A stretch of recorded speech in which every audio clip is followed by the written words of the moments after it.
corners on first. Put the one quite easily.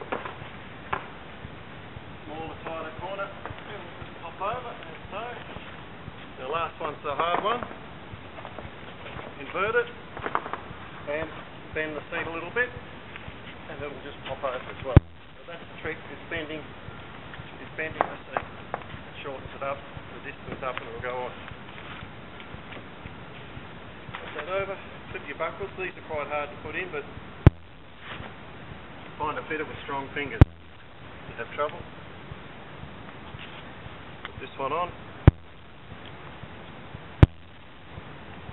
Tighten it up as need be. It should be pretty good tight.